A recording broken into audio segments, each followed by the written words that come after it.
They walked past our officers who were eating lunch in one of the booths, and immediately upon passing them, Jared Miller pulled a handgun out and shot Officer Saldo one time in the back of his head.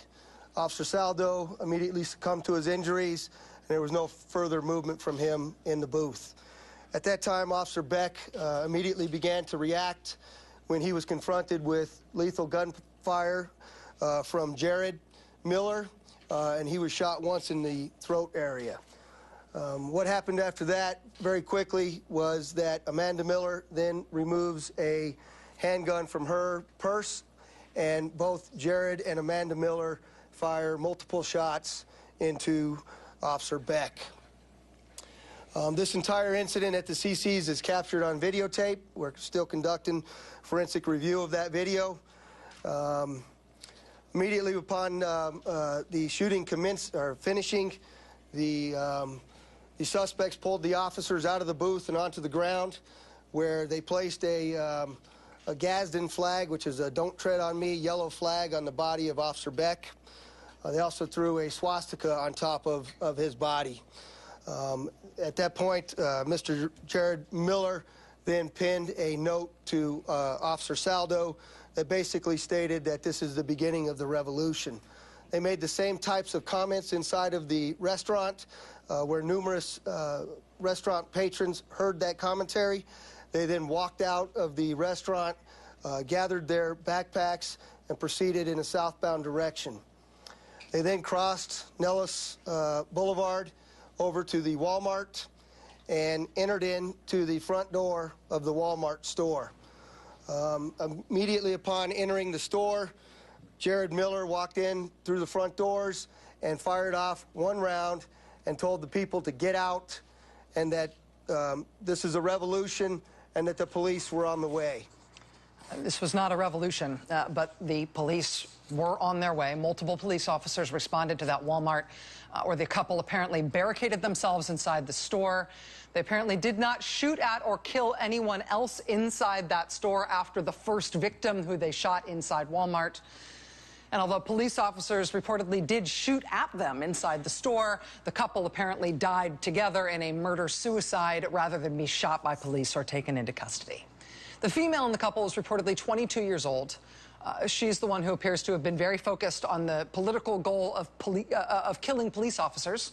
At least showed an interest in that with her YouTube profile and other online comments. Mother Jones magazine reports today that in 2012, a week after Mitch Daniels signed the Indiana "It's Okay to Shoot Cops" law, the male suspect of the couple also reportedly wrote approvingly about that law on the website of conspiracy theorist radio host Alex Jones.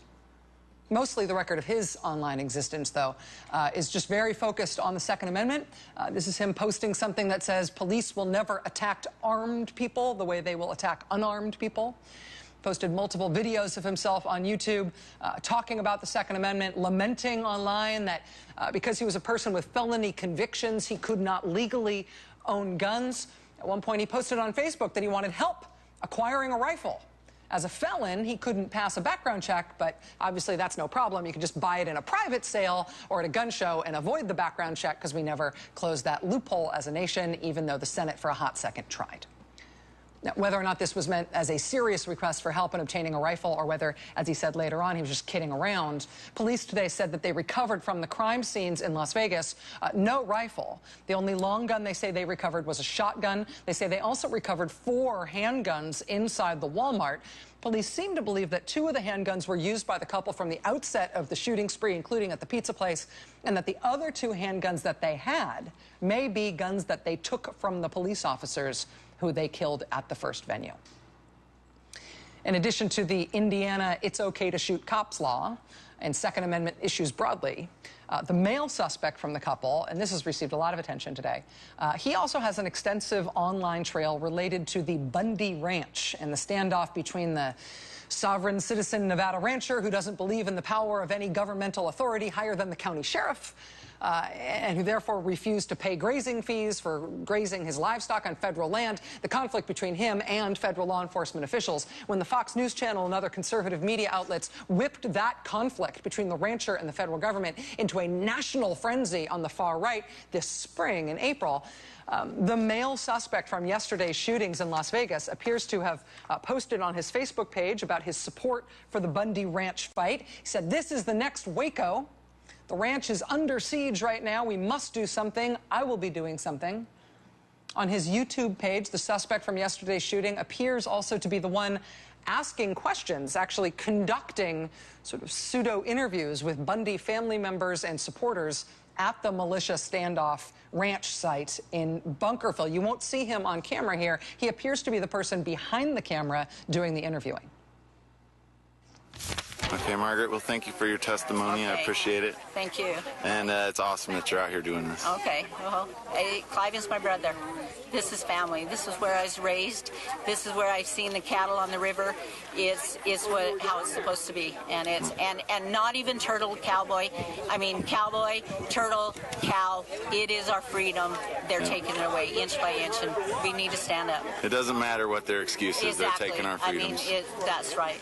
That's right. And we need to fight, America. We need to fight. Thank you. My name is Ryan Bundy, so even if the state took over this land, as they should do, there's still rights attached that belongs to individuals. And those need to, we make sure we recognize those after we take this land back. Well, I want to thank you for your time. It was a very good interview. And best of luck, brother. Thank you.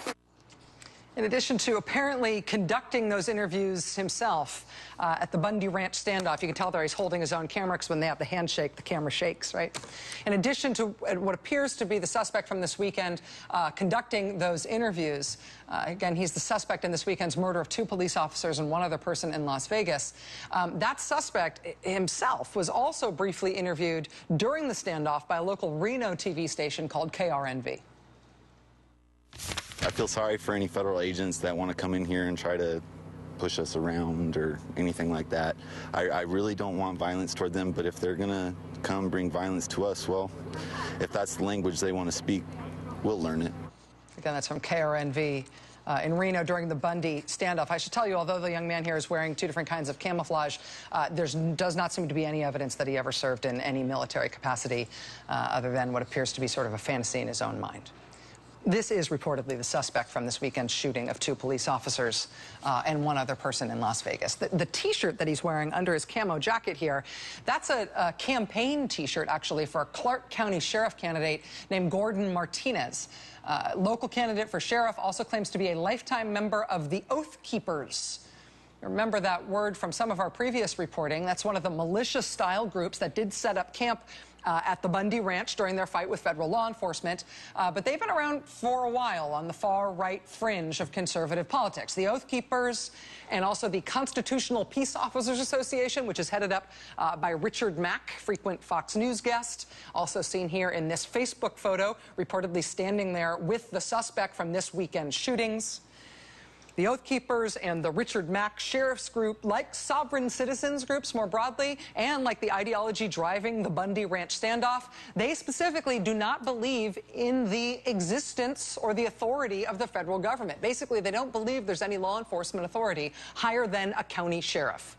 And anybody else, their authority can be not just lawfully, but forcefully disobeyed. It's a radical offshoot of what used to be called the Posse Comitatus movement, which was closely allied with the big upsurge in militias in the Clinton era back in the 1990s. Sometimes that was a white supremacist movement, sometimes it wasn't. At this point, the functioning of the swastika imagery and the crimes that were committed yesterday in Las Vegas may have been a symbol of white supremacist or neo-Nazi views on the part of the perpetrators. They may have also been an epithet leveled at the officers who were shot by those perpetrators. And at this point, it becomes necessary but bizarre to note that in August, this past August, Las Vegas was the site of another bizarre targeting of police officers, a bizarre and violent targeting of police officers, apparently for obscure and fringe ideological reasons. Again, it was a couple who had moved to Las Vegas from Indiana though that appears to be nothing more than a coincidence. In this case, the couple was older. It was a 42-year-old man and a 67-year-old woman. They were allied with the sovereign citizen movement, and according to the criminal complaint and the police report when they were arrested, their sovereign citizen ideology meant not just that they didn't acknowledge the authority of police officers, but they actively wanted to wage war on the police in order to start a sort of sovereign citizen revolution. Quoting from the AP at the time they were arrested, quote, "The couple spent hundreds of hours over 4 months plotting to abduct, torture, and kill Las Vegas police officers as a way to attract attention to their anti-authority sovereign citizens movement," police said. The two attended training sessions about sovereign citizen philosophy. They shopped for guns. They found a vacant house and rigged it to bind captives to the crossbeams during interrogations. They also recorded videos to explain their actions and why, in their minds, police officers had to die. They had an apartment, this couple, apparently 3 miles east of the Las Vegas Strip. They had unwittingly brought a police informant in on their planning to abduct and torture and interrogate police officers, and they were arrested again in August. The two were charged ultimately separately. Both pled guilty to conspiracy to commit false imprisonment. Now, there's no indication that these two sets of couples were connected in any way other than both appearing to have extremist anti-government, specifically anti-police views that they linked to a larger political movement, whether or not the larger political movement accepted or linked to them. Is something specific going on in Nevada? Doesn't seem like a Las Vegas specific problem, but is something specific going on in Nevada? Does this online ideological trail of breadcrumbs with this couple that apparently committed these crimes yesterday and is now dead, does their online trail of breadcrumbs just happen to be the political detritus of a pair of run-of-the-mill criminals who would have done this regardless? Their online fascinations, might they just as easily been something else? Is it just our own desire to find meaning here that has us imparting too much meaning to what they believed and why they said they were doing, why they did it? Or is a fantasist and weapons-focused strain on the far right of American politics right now making this sort of thing more likely, making it more possible than it otherwise would be if no one was out there encouraging folks to believe that shooting police officers in a pizza shop and shooting up a Walmart might reasonably be the way to spark an anti-government revolution? Hold that thought.